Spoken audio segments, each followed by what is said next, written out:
الحمد لله والصلاة والسلام على سيدنا محمد وعلى آله وأصحابه أجمعين. الحمد لله والصلاة والسلام على سيدنا محمد وعلى آله وأصحابه أجمعين. أما بعد، فأعوذ بالله من الشيطان الرجيم. بسم الله الرحمن الرحيم.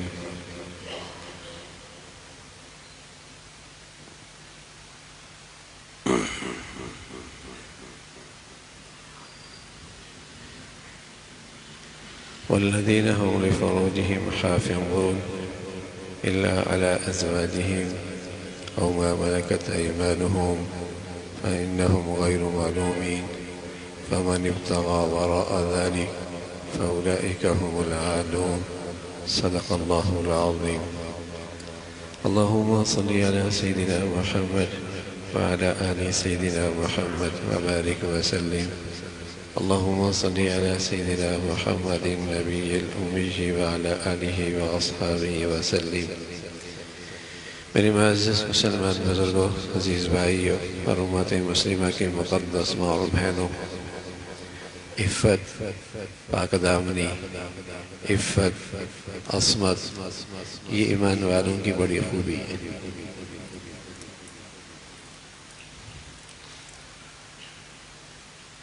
عفیف ہونا، پاک دامن ہونا، باحیا ہونا، یہ ایمان کا ایک جوہر ہے، جوہر، اور ایک مسلمان کی دینی زندگی کی ایک بڑا فریضہ بھی ہے، حسن بھی ہے۔ لیکن ساتھ ہی اللہ کریم نے انسانی فطرت میں، انسانی طبیعت میں جنسی جذبہ بھی رکھا ہے، جنسی خواہش بھی رکھی ہے، عام انسان میں بھی رکھی ہے، ولی میں بھی رکھی ہے، نبی میں بھی رکھی ہے، بڑے سے بڑے پیغمبر میں بھی رکھی ہے۔ یہ جنسی خواہش، جنسی جذبہ، یہ انسان کی فطرت میں اللہ نے رکھا ہے۔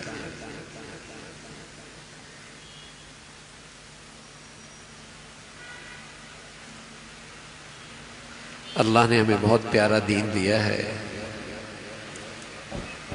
دین اسلام، جس نے ہماری ہر فطرتی خواہش کی پوری رعایت رکھی ہے، جس میں ہمارے لیے فطری جذبے کا پورا خیال رکھا گیا۔ جب اللہ نے جذبہ رکھا ہے، خواہش رکھی ہے، تو ایسا تو نہیں ہو سکتا کہ اس کے لیے کوئی راستہ نہ رکھا ہو۔ دنیا کی جو قومیں اس جذبے کو اور اس خواہش کو غیر فطرتی طریقے سے روکتی ہیں، جیسے یہودیوں، عیسائیوں کے ہاں ہے کہ اللہ کا قرب پانے کے لیے ہر قسم کی لذت سے دستبردار ہونا پڑے گا۔ کھانا کھاؤ بس پیٹ بھرنے کے لیے، لذت لینے کے لیے نہیں۔ اگر لذت لوگے تو اللہ نہیں ملے گا۔ عورت کو مرد سے دور رہنا ہوگا، شادی نہیں کرنی ہوگی۔ مرد کو عورت سے دور رہنا ہوگا، شادی نہیں کرنی ہوگی، ورنہ اللہ کا قرب نہیں پا سکتے۔ یہ عیسائیوں کا ایک طبقہ ہے جنہیں راہب بھی کہتے ہیں، تارک الدنیا بھی کہتے ہیں، جو انہوں نے رہبانیت اختیار کر رکھی ہے۔ تو ایسے لوگ ان کے ہاں ہیں، تارک الدنیا، ہر لذت سے دستبردار، انہیں وہ راہب کہتے ہیں۔ اور جو اس قسم کی عورتیں ہوتی ہیں انہیں نن کہتے ہیں، نن۔ لیکن دنیا نے یہ منظر بھی دیکھا کہ جب فطرتی خواہش کے ساتھ یہ سلوک کیا گیا تو ان کی وہ عیسائیوں کی خانقاہیں بدکاری کے اڈے بن گئے۔ ظاہر ہے یہ چیز تو اندر موجود ہے۔ جب آپ اس کے لیے حلال راستہ جائز راستہ بند کریں گے تو حرام راستے تو پھر شیطان کھولے گا. گندگی کے اڈے بن گئے. باہر گندگی کم ہوتی تھی، ان کی عیسائیوں کی ان خانقاہوں میں بدکاری زیادہ ہوتی. لیکن اللہ تعالیٰ نے محمد الرسول اللہ کے واسطے سے جو اس امت کو دین دیا ہے، دین اسلام، اس میں اس جنسی خواہش کی پوری رعایت رکھی گئی. حدود بتائیں ہیں، حدود بتائیں. اس لیے کہ اگر حدود کی رعایت نہ رکھی جائے اور اس کی خواہشات جیسے آج مغربی دنیا میں پوری ہو رہی ہے تو پھر یہ ایک استسقاء کی بیماری بن جاتی ہے. جیسے آدمی کو پیاس کی بیماری لگتی ہے، وہ مٹکے بھی پی لے تب بھی پیاس نہیں بجھتی. اسی طرح اگر اس جنسی خواہش کا راستہ بند نہ کیا جائے تو پھر آدمی کتے بلیوں کی طرح زندگی گزارتا ہے. اور آج ان کی سوسائٹی کا ایک بہت بڑا حصہ 70-80% طبقہ ایسا ہے جو حرام پر مشتمل ہے، جہاں یہ پتہ کوئی نہیں ابا کون ہے بیٹا کون ہے. خاندانی سسٹم ختم ہو گیا، فیملی نظام ختم ہو گیا، باپ بیٹے کا، بہن بھائی کا، میاں بیوی کے تصورات ختم ہوتے چلے جا رہے ہیں. فطرتی نظام کو چھوڑا اور جانوروں کی طرف بہہ گئے. ہمارا دین نے اس کا راستہ بتایا کہ پاک دامن رہو، عفیف رہو، پاکیزہ رہو، باحیا رہو، عصمت تمہاری زندگی میں ہو. لیکن یہ جذبہ بھی ہے تو اس جذبے کو پورا کرنے کے لیے ہمارے دین نے نکاح دیا. نکاح کرو. ہماری شریعت نے کہا اس کے لیے حلال راستہ ہے، نکاح کرو. اور اگر اس جذبے کو اور اس خواہش کو حلال طریقے سے پورا کرو گے، نہ صرف جائز ہوگا، ثواب بھی ملے گا، عبادت بھی ہوگی، اجر و ثواب بھی ملے گا اور بڑھیا عبادت ہوگی.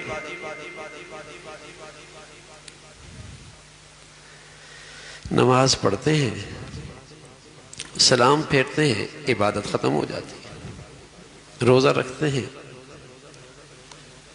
افطاری کرتے ہیں، روزے کی عبادت ختم ہو جاتی ہے.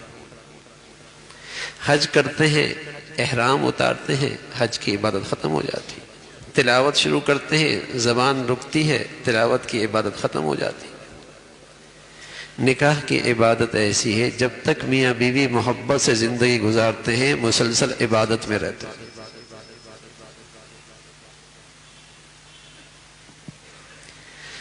اب یہ فطرتی ضرورت ہے. اللہ نے یہ جذبہ ہر آدمی میں رکھا ہے، عورت میں، مرد میں رکھا ہے. معاشی حالات ہر ایک کے مختلف ہیں تو شریعت نے اس کے پر کوئی شرائط نہیں لگایا، اس کو مشکل نہیں بنایا، اسے بوجھل نہیں بنایا، اسے مشکل نہیں بنایا، بوجھل نہیں بنایا، اس کے راستے میں رکاوٹیں نہیں کھڑی کی.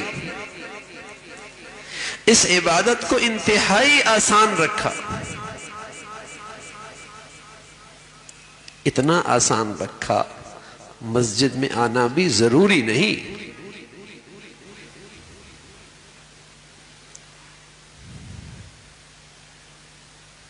خطبہ پڑھنا بھی ضروری نہیں. چند آدمی موجود ہیں، بچی موجود ہے، بچہ موجود ہے، 2 گواہ موجود ہیں، اس مجلس میں نکاح ہو جائے گا. بتائیے کتنا آسان.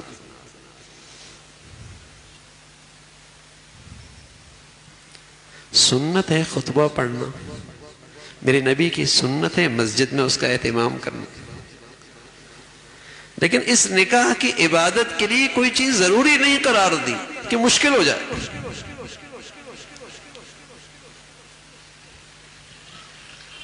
آسان کر دیا. فطرتی ضرورت ہے.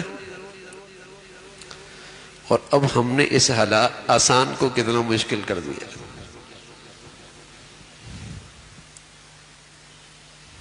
کتنا مشکل کر دیا. جب تک لاکھوں نہ ہو نکاح نہیں ہوتا. بلکہ میں لاکھوں بھی کم کہہ رہا ہوں، اس لیے کہ جنہیں اللہ نے پیسہ دیا ہے اب تو وہاں یہ حال ہے کہ لاکھوں کا تو صرف ایک جوڑا بنتا ہے. لاکھوں کا تو صرف ایک جوڑا بنتا ہے اور وہ ایک ہی مرتبہ پہنا جاتا ہے، اور اس کو پہننا بھی ایک مصیبت ہوتی ہے. لیکن کیا کریں، سوسائٹی کا رواج جو ہے،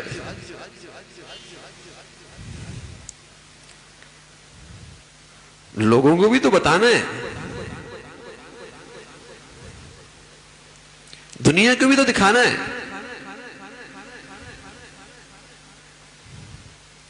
شریعت آسان ہے وہ آج ہم نے مشکل کر دی، اور جسم و رواج جو واقعی مشکل ہیں آج وہ ہمارے لیے آسان ہو گئے. کتنا مشکل کر دیا.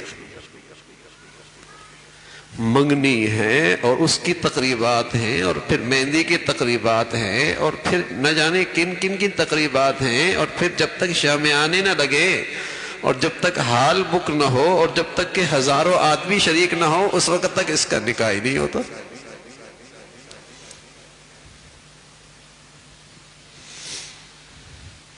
اچھا، سب کے سر میں درد ہے، بیوی کی بھی، ابا کے بھی، اماں کے بھی، سب کے سر میں درد ہے کہ مشکل ہو گئی، لیکن کرنا بھی ضروری ہے. تکلیف میں سب ہیں، دل سے کوئی نہیں چاہ رہا، پھر بھی رسمیں پوری کرنی ہے. اور جب ساری رسمیں بھی پوری کر لیتے ہیں، اور اس لیے پوری کرتے ہیں کہ لوگ خوش ہو جائیں، نہ خدا خوش ہوتا ہے نہ لوگ خوش ہوتے ہیں. شکایت سب کو پھر بھی رہتی ہے.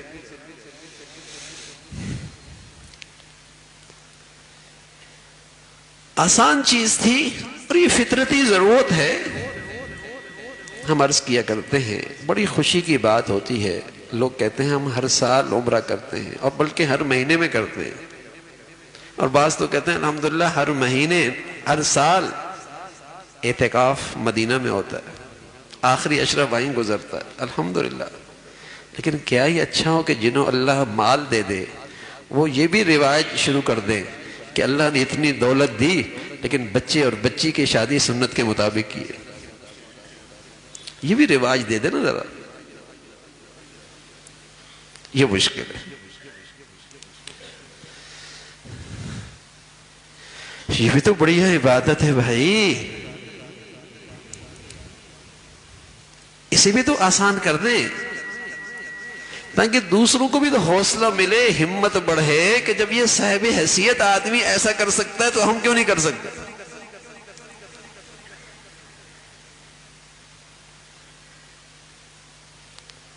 پیارے نبی صلی اللہ علیہ وسلم فرمایا کرتے تھے، اعظم النکاح برکتاً ایسرہ مؤونہ. اس نکاح میں بڑی برکت ہے جس میں لڑکے اور لڑکی والوں پر بوجھ کم ہو، ہلکی پھلکی شادی.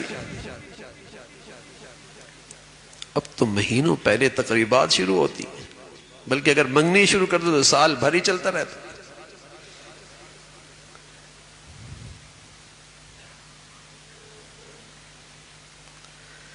ساری صلاحیتیں، ساری سوچ، ساری فکر، ساری پریشانیاں، سارا پیسہ فضول رسم و رواج میں، نہ ثواب، نہ اجر، نہ اللہ راضی، نہ کوئی فائدہ، اور خون پسینے کی کمائی یوں ضائع کر رہا.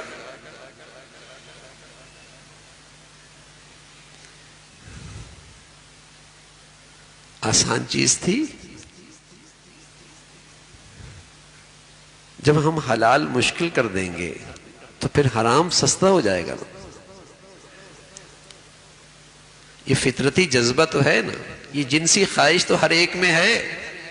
جب میرا معاشرہ اس راستے میں رکاوٹیں ڈالے گا اور اس کو مہنگا اور مشکل کر دے گا اور اس کو رسم و رواج کی زنجیروں میں جکڑ دے گا تو جوان بچی اور بچے میں یہ چیز جذبت اور خواہش تو موجود ہے، پھر وہ حرام کے راستے چوپٹ کھلیں گے نا. پھر حلال جو مہنگا کر دیا ہمارے معاشرے میں، ہماری سوسائٹی کے لیے حلال اپنانا مشکل جو ہو گیا، پھر حرام کے راستے چوپٹ کھلیں گے، وہ سستا ہو جائے گا. ہم حلال سستا کر دیں، اسے آسان کر دیں نا، اسے کم خرچ والا بنائیں، کم خرچ والا بنائیں جتنا آسانی سے. یہ تو فطرتی ضرورت ہے. جابر رضی اللہ تعالیٰ عنہ اللہ کے نبی صلی اللہ علیہ وسلم کے بڑے چہیتے صحابی ہیں، بڑے پیارے.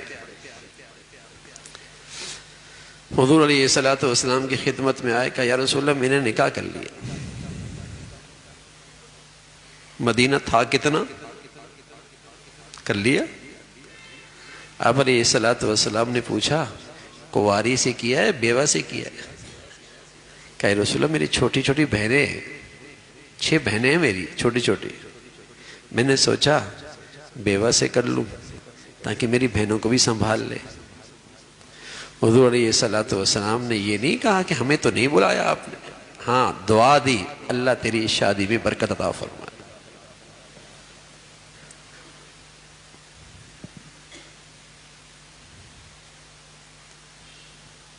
بڑے صاحب حیثیت صحابی، بڑے صاحب حیثیت صحابی عبد الرحمن بن عوف رضی اللہ نے بڑی دولت دی تھی، دولت بھی دی تھی اور عقل اور سمجھ بھی دی تھی. ایک مرتبہ اشرفیوں کا ڈھیر لگ گیا اور ایک پیمانہ منگوایا اور اس پیمانے کے ذریعے فرمایا فہرست لاؤ حضور کے ساتھ بدر میں کون کون شریک تھے، پھر فرمایا حدیبیہ میں کون کون شریک تھے، اور اس پیمانے سے اشرفیہ بھر بھر کے سب کے گھروں میں پہنچا دی. ساری اشرفیہ ختم ہو گئی. دولت بھی تھی دی، اللہ نے سمجھ بھی بڑی دی تھی. لیکن جب شادی کی بات آئی تو ایک دن حضور علیہ السلام کی خدمت میں آئے تو زرد رنگ کا نشان پڑا ہوا تھا کپڑوں پہ. کہا عبد الرحمن یہ کیا؟ کہ اللہ کے رسول شادی کی ہے، خوشبو لگائی تھی، یہ اس کا نشان ہے. اللہ اکبر. اتنا صاحب حیثیت. اللہ سمجھ دے دے نا اور پیسہ دے دے اور عقل بھی بڑھیا دے دے اور بصیرت بھی دے دے کہ پیسہ خرچ کرنے کی جگہ کون سی ہے بھائی؟ کہاں پیسہ خرچ کرنا چاہیے؟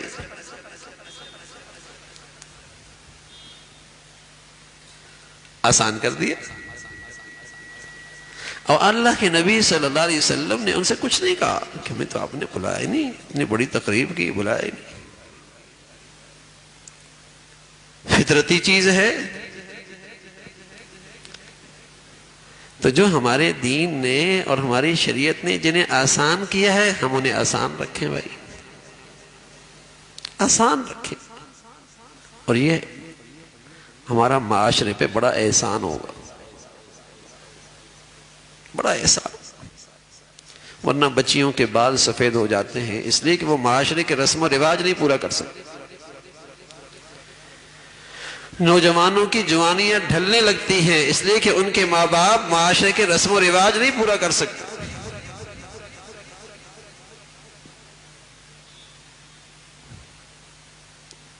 اور جو کرنے پہ آتے ہیں استعداد نہیں ہے، وہ زکوٰۃ لے کر رسم و رواج پورے کر رہے ہوتے ہیں. رواج پورے کرنے چاہے زکوٰۃ لے کے کریں.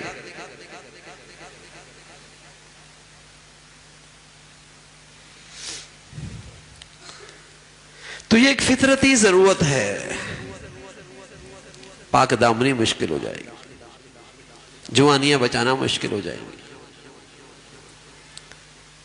حضور علیہ السلام جب نکاح پڑھایا کرتے تھے تو نکاح کے موقع پہ 3 آیات کی تلاوت فرمایا کرتے تھے،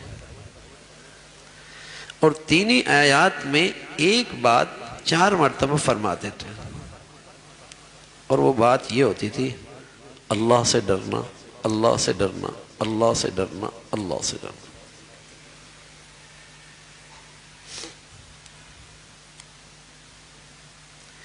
کوئی آزمائش آ جائے، کوئی پریشانی آ جائے، کوئی بیماری آ جائے تو اللہ تعالیٰ یاد آ جاتے، لیکن خوشیوں کے موقع پہ مسلمان اللہ کو بھول جاتا ہے۔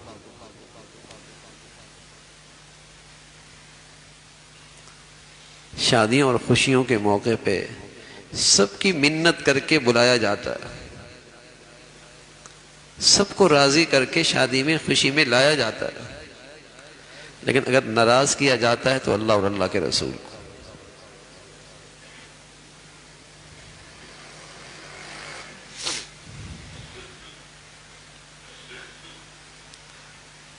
تو یہ تو عبادت ہے، عبادت میں تو گناہ نہیں ہوتے۔ کوئی طواف کر رہا ہو اور موسیقی بھی سن رہا ہو تو بتائیے وہ عبادت رہے گی؟ کوئی آدمی نماز پڑھ رہا ہو اور موسیقی بھی سن رہا ہو، بتائیے عبادت رہے گی؟ کوئی آدمی نے روزہ رکھا ہو اور ناچ بھی رہا ہو، بتائیے عبادت رہے گی؟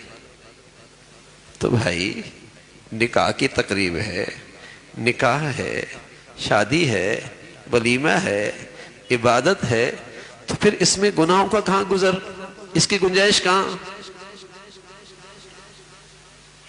یا تو مسلمان اسے عبادت نہیں سمجھتا، ہندو عیسائیوں کی طرح شادیاں کرے کہ بس ایک مرد عورت اکٹھے ہو گئے بس۔ ہمارے دین نے تو اسے عبادت بتایا ہے بھائی، اور عبادت میں اللہ کی نافرمانی نہیں ہوتی، اللہ کو راضی کیا جاتا ہے۔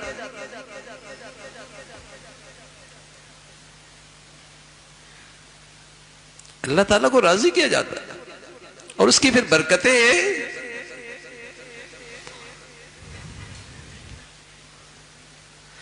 اس میں اسراف نہ ہو، اس میں خرافات نہ ہو، اس میں بے حیائی کے نقشے نہ ہو۔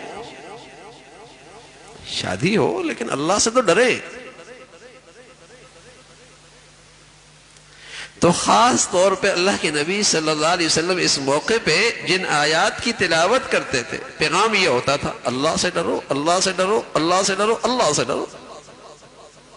اس موقع پہ اللہ سے نہیں ڈرتا یہ، ہاں معاشرے سے ڈرتا ہے، سوسائٹی سے ڈرتا ہے، برادری سے ڈرتا ہے، لوگ کیا کہیں گے اس سے ڈرتا ہے۔ بعض بیچارے لوگ پوچھتے ہیں کہ وہاں مخلوط مجلس ہے، رشتہ دار بھی ہیں، نہیں جاؤں گا تو ناراض ہو جائیں گے، گناہ بھی ہیں، رشتہ دار بھی ہیں، نہیں جاؤں گا تو ناراض ہو جائیں گے۔ تو ہم ان سے کہتے ہیں انہیں کیوں لحاظ نہیں ہے آپ کا کہ اگر گناہوں کی مجلس بناؤں گا تو میرے رشتہ دار نہیں آئیں گے، ناراض ہو جائیں گے، تمہیں ان کی ناراضگی کا ڈر ہے، انہیں تمہاری ناراضگی کا ڈر کیوں نہیں ہے؟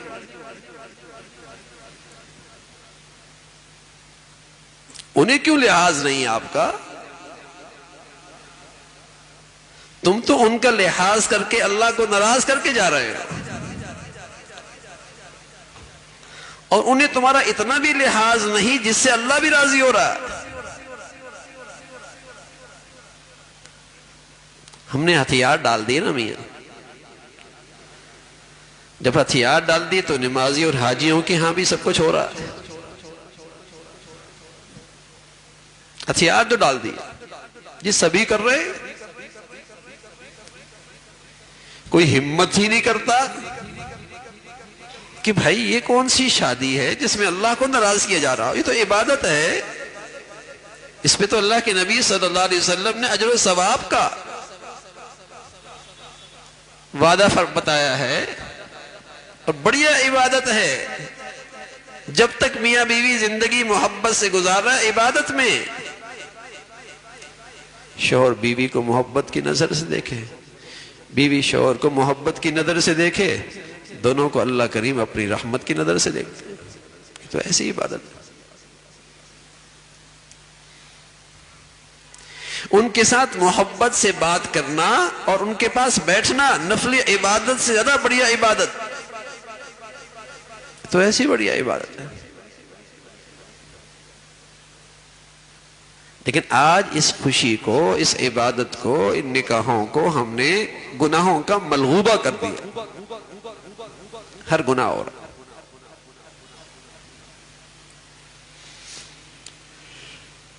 عبادت آسان بھی تھی اور کم خرچ بھی تھی، اللہ بھی راضی تھا،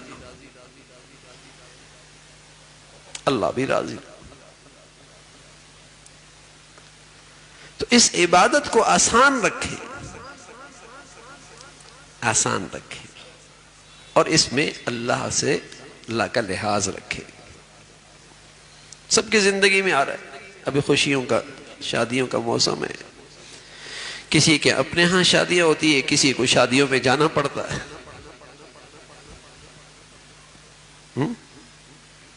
تو تھوڑا سا اگر ہم اس بات کی فکر کر لیں کہ بھئی مرد الگ ہیں، عورتیں الگ ہوں، کیوں اللہ کو کھلے گناہوں میں کے ذریعے اللہ کو ناراض کرتے ہو؟ ایک ہے غلطی سے گناہ ہو جانا، ایک ہے بھول سے گناہ ہو جانا، اس پر ندامت، شرمندگی، اللہ کریم بڑے معاف کرنے والے ہیں. اور ایک علل اعلان گناہ کرنا اور گناہوں کو اپنا اسٹیٹس بنا لینا اور جرت کے ساتھ گناہ کرنا، گناہ کو اپنے لیے فخر کا باعث بنانا، ایسے لوگوں کو تو اللہ اپنی مغفرت سے ہی محروم کر دیتا. یہ گناہ کا اسٹیٹس بنا لینا کہ جی آج کا اسٹیٹس ہے، اور گناہوں سے اپنی عزت گنوانا کہ گناہوں سے عزت ملے گی. مت ماری گئی ہے، دل مسخ ہو گیا ہے. اللہ کو ناراض کر کے بھی کوئی عزت پر پا سکتا ہے؟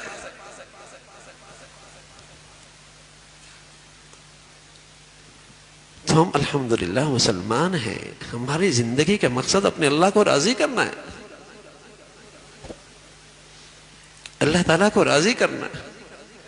تو ان خوشیوں کے اندر بھی اپنے اللہ کو راضی رکھیں، ان خوشیوں میں بھی اپنے نبی کے طور طریقے زندہ کریں. یہ عبادت ہے.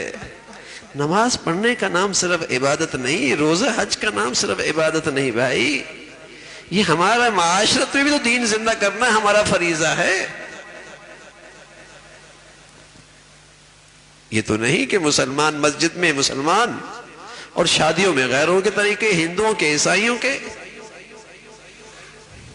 پتہ ہی نہیں لگتا یہ ہندو کی شادی ہے، مسلمان کی شادی، کوئی فرق نہیں لگتا. تو اسے عبادت کے انداز میں کرنا چاہیے، پھر اس کی برکتیں آتی ہیں، اس کی برکتیں. تو حلال طریقہ ہے تو پاک دامنی معاشرے میں رہے، عفت معاشرے میں رہے، پاکیزگی معاشرے میں رہے. فرمایا نکاح کر لو. اور نکاح کے بارے میں ترغیب ہے کہ بچی ہے، مناسب رشتہ آ گیا، آپ کو ظاہر سے بھی اچھا لگ رہا ہے، دین کے لحاظ سے بھی اچھا ہے، برابری ہے، تو پھر تاخیر نہ کرو، پھر جلدی نکاح کرو. بلا وجہ تاخیر نہ کرو نکاحوں میں. مناسب رشتہ مل جائے تاخیر نہ کرو. عام طور پہ نکاح میں جو تاخیر ہوتی ہے، سبحان اللہ، اللہ کا کلام ہے، فرمایا وَأَنْكِحُوا الْأَيَامَ مِنْكُمْ وَالصَّالِحِينَ مِنْ عِبَادِكُمْ وَإِمَائِكُمْ إِنْ يَكُونُوا فُقَرَاءَ يُغْنِهِمُ اللَّهُ مِنْ فَضْلِهِ. اگر تمہیں معاش کا مسئلہ ہے تو شادی کی برکت سے اللہ تمہارے معاش کو مسئلہ اپنے فضل سے حل کر دیں گے.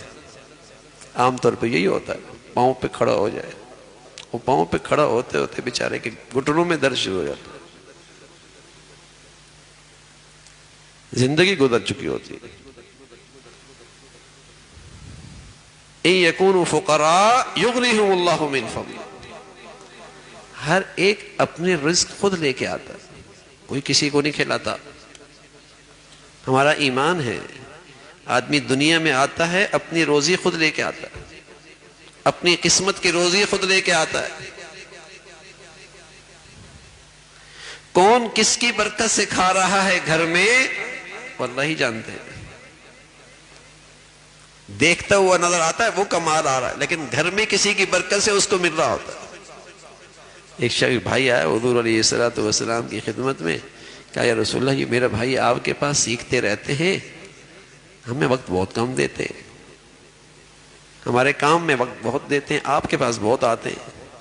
حضور علیہ الصلوۃ والسلام نے فرمایا لعلک ترزق بہ، ہو سکتا ہے تجھے بھی اسی کی برکت سے مل رہا ہو۔ کون کس کی برکت سے کھا رہا ہو؟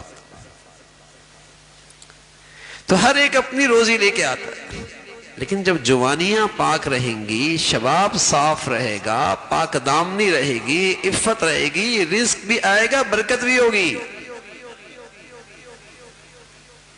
برکت بھی ہوگی۔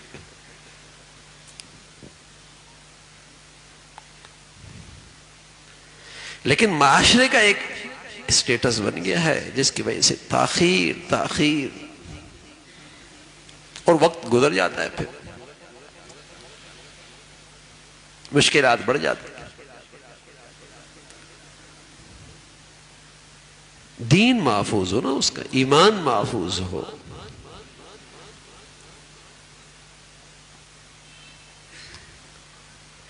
تو اللہ تعالیٰ نے ہمیں ایسا خوبصورت دین دیا میرے عزیزو، جس میں ہماری جذبات کی اور ہماری خواہشات کی رعایت رکھی گئی، اور اس کے لیے حلال راستے بتائے ہیں، اس کے لیے احکامات دیے ہیں، اور اس میں آسانیاں رکھی ہیں۔ یوں کر لو آسانی سے، خواہش بھی پوری۔ ایک صحابی کہنے لگے یا رسول اللہ، ہمارا جو بھی اہلیت سے زوجیت کا تعلق ہوتا ہے اس میں تو ہمیں لذت ملتی ہے، اس پر بھی ثواب ملے گا۔ پیارے رسول صلی اللہ علیہ وسلم نے فرمایا یہی لذت اگر تم حلال کے بجائے حرام میں کرتے تو اللہ ناراض ہوتا نہیں ہوتا، گناہ ہوتا نہیں ہوتا؟ کہا ہوتا۔ تو فرمایا جب تم گناہ سے بچ گئے، حرام سے بچ گئے، یہی لذت حلال طریقے سے لے رہے ہو تو اللہ اس پہ تمہیں ثواب دے گا۔ اللہ کریم اسی لذت پہ تمہیں ثواب دے گا، اس پر اجر ہے۔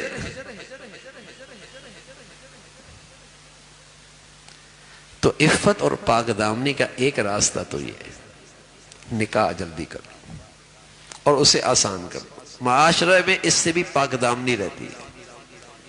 دوسری چیز بتائی قل للمؤمنین یغضوا من ابصارہم، دوسری یہ چیز بتائی کہ آدمی بدی کے راستے پہ شیطان تب ڈالتا ہے جب آدمی کی نظریں آوارہ ہو جاتی۔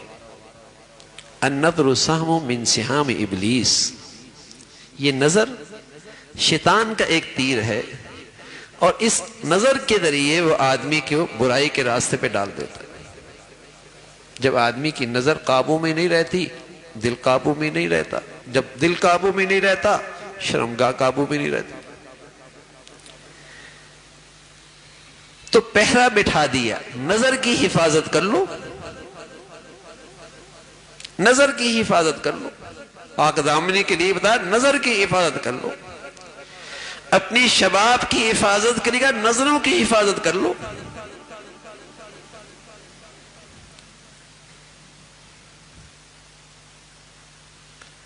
اب اس گناہ سے بچنا مشکل ہو گیا تو پھر دل صاف بھی کوئی نہیں ہے، اب دل بھی صاف کوئی نہیں۔ یہ نظر ہی آدمی کے دل میں فاسد خیالات ڈالتی ہے، برے خیالات لے کے آتی ہے، اور ایک وقت کے بعد پھر آدمی برائی کی طرف قدم اٹھاتا۔ اس لیے ہماری شریعت نے پہرا بٹھا دیا، نظریں بچا لو نا، شیطان کے اس تیر سے بچ جاؤ، نظر بچا لو، نظروں کی حفاظت کرو۔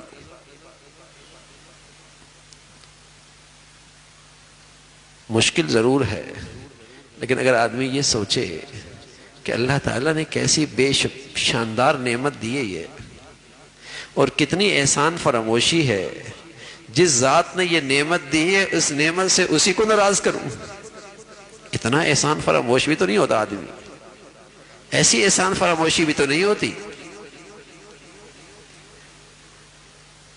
بن نگاہ کے دنیا میں آتا ٹھوکرے کھاتا نا، کب سے اس مشین کو استعمال کر رہا ہے اور کیا کچھ دیکھ رہا ہے اس سے، اللہ میاں تو صرف یہ کہا ہے کہ سے سب کچھ دیکھو، صرف دو چیزیں نہ دیکھو بس، باقی سب چیزیں دیکھو اور جو مرضی دیکھو دیکھو، دو چیزیں نہ دیکھو۔ ایک فرمایا کسی کو حقارت کی نظر سے نہ دیکھو، اور دوسرا فرمایا کسی عورت کو لذت کی نظر سے نہ دیکھو۔ پہاڑ دیکھو، سمندر دیکھو، دریا دیکھو، بچی کو دیکھو، پیاروں کو دیکھو، محبت سے دیکھو، پیار سے دیکھو، اپنوں کو دیکھو، اللہ کے قدرت کے نقشے دیکھو۔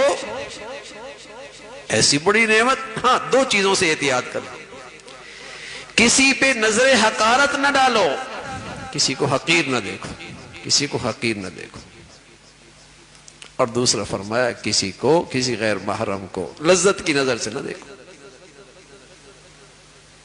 اب ایسی مشینری دی اور اتنی آسانیاں پیدا کی، دو چیزوں سے منع کیا، تو یہ کیسی بندگی ہے بھائی؟ یہ کیسی بندگی ہے کہ اتنی بڑی نعمت اور اللہ کا اتنا بڑا کرم کہ اتنی بڑی نعمت دی ہے۔ اماں کے پیٹ میں میرا اور آپ کو تو اختیار نہیں تھا نا بھائی۔ کتنے ہیں جو بن بنائی کے آتے ہیں، کتنے ہیں بن آنکھ کے آتے ہیں،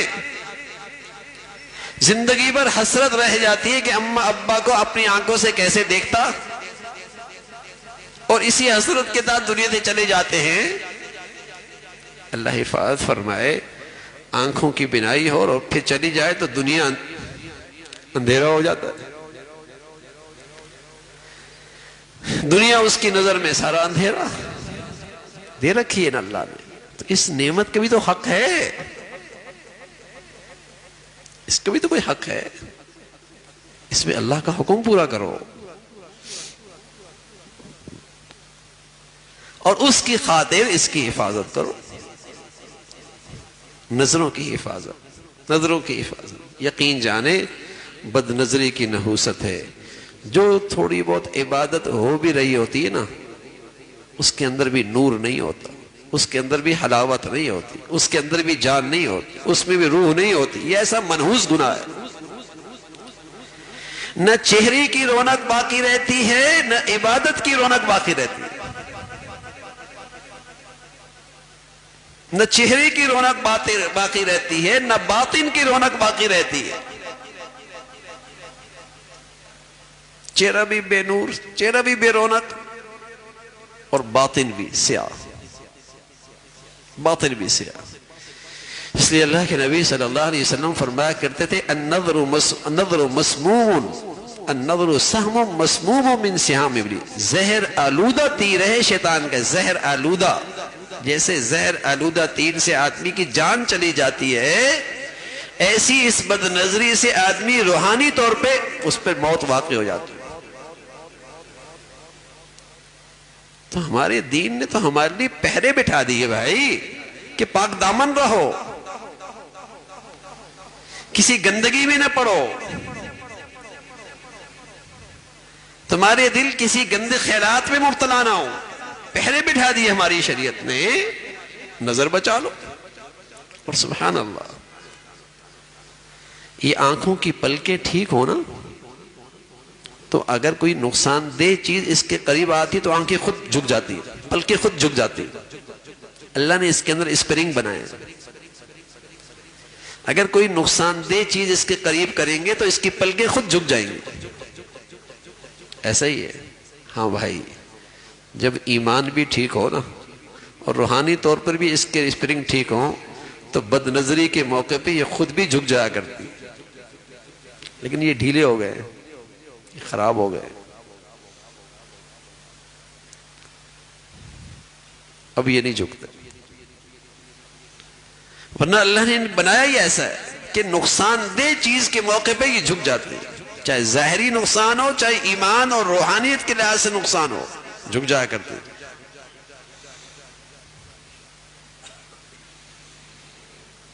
اللہ نے ان میں طاقت رکھی تھی۔ تو میرے عزیزو، اس گناہ کی نحوست سے پاک دامنی خطرے میں پڑ جاتی۔ نہیں دیکھتے بھائی کتنے ہنستے بستے گھر اجڑ جاتے، آغاز کہاں سے ہوتا ہے؟ آنکھ کا استعمال غلط ہوا، دل غلط ہوا، حلال رشتوں کی محبتیں ختم ہو گئی، حرام رشتے قریب آ گئے، حلال محبتوں کے رشتے کمزور ہو گئے اور حرام قریب زندگی میں آ گئے۔ آغاز نظر، ابتدا بدنگاہی، برائی کی ابتدا نظر سے ہوئی، اور ہمارا دین ہماری کمزوریوں کو سامنے رکھ کر ہمیں تعلیم دیتا ہے، نظریں جھکا لو نا، یغضوا من ابصارہم۔ عام طور پہ قرآن میں مردوں سے خطاب ہوتا، اقیموا الصلاۃ، عورتیں ماتحت داخل ہوتی ہیں، آتوا الزکاۃ، مردوں سے خطاب ہے، عورتیں بھی داخل ہیں، کتب علیکم الصیام، روزے فرض ہیں، عورتیں بھی داخل ہیں۔ لیکن جب نظروں کی بات آئی تو مردوں کو الگ کہا، عورتوں کو الگ کہا۔ قل للمؤمنین، مردوں سے کہا، وقل للمؤمنات، عورتوں سے کہا، الگ الگ تلقین کی، خصوصیت کے ساتھ، خصوصیت کے ساتھ، اور آگے بتایا اس کے ثمرات کیا ہوں گے؟ پاک دامن رہو، پاک دامن رہو، عفیف رہو گے، عفت اور عصمت محفوظ رہے گی، اس کی حفاظت ہو، تو نظروں کی حفاظت ہو، نظروں کی حفاظت۔ اور آدمی صبح جب گھر سے نکلے اللہ سے مانگ، اے اللہ اس گناہ کی نحوست سے بچا،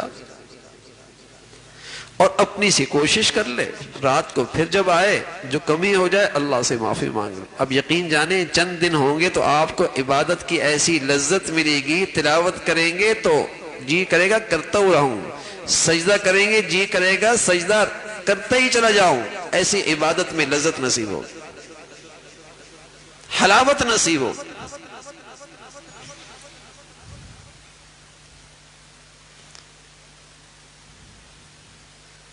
تو اس حکم کو پورا کریں، رشتے حلال